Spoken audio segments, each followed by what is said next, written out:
귀한 당신, 잘 오셨습니다. 잠시 쉬어 가셔도 괜찮은 시간입니다. 손주를 처음 안아봤을 때의 그 감정, 말로 다 표현하기 어렵습니다. 내 자식의 자식이라는 이유만으로도 마음이 먼저 움직이고 힘들어도 웃게 됩니다. 그래서 많은 조부모님들이 이렇게 말씀하십니다. 힘들어도 괜찮아. 손주 보는 건 행복이야. 하지만 시간이 지나면서 마음 한켠에 이런 생각도 들기 시작합니다. 이게 정말 당연한 걸까? 왜 점점 내가 지쳐가고 있지? 거절하면 나만 나쁜 사람이 되는 걸까? 손주를 봐주는 상황에서 가장 힘든 건 육체적인 피로보다도 말하지 못하고 참고 있는 마음입니다. 오늘 이 영상에서는 손주를 봐줘야 하는 상황에서 부모가 자식에게 반드시 요구해야 할 것들에 대해 이야기해 보려 합니다. 이건 이기적인 이야기가 아니라 관계를 오래 지키기 위한 최소한의 기준에 대한 이야기입니다. 첫 번째, 손주를 봐주는 것은 의무가 아니라 도움입니다.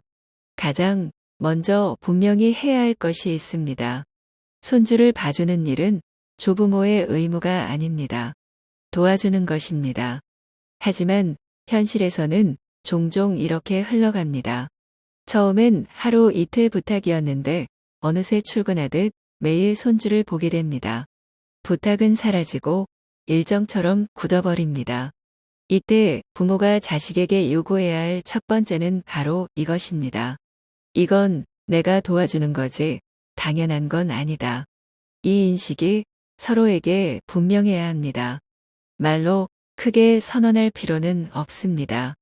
다만 자식이 맡기는 입장이라는 것을 잊지 않도록 해야 합니다.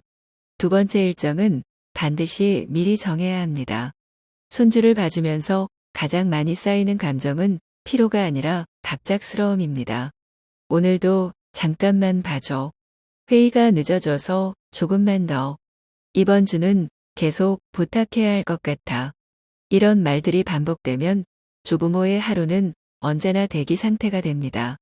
내 일정은 사라지고 자식의 일정에 맞춰 움직이게 됩니다. 그래서 반드시 요구해야 합니다. 당연하게 여기지 말아달라고.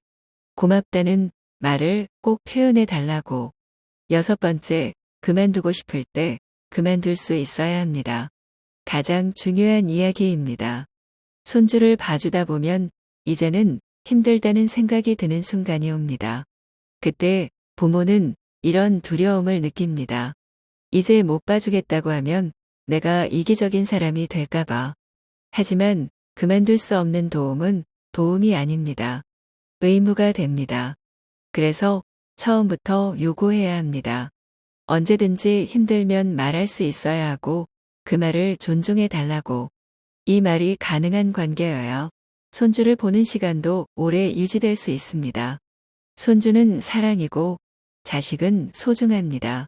하지만 그 사랑과 소중함 사이에서 부모 자신이 사라져서는 안 됩니다. 요구하는 것은 미안한 일이 아닙니다. 경계를 세우는 것은 관계를 망치는 일이 아니라 관계를 지키는 일입니다. 오늘 이야기가 손주를 사랑하지만 지쳐있는 많은 부모님들께 작은 힘이 되길 바랍니다.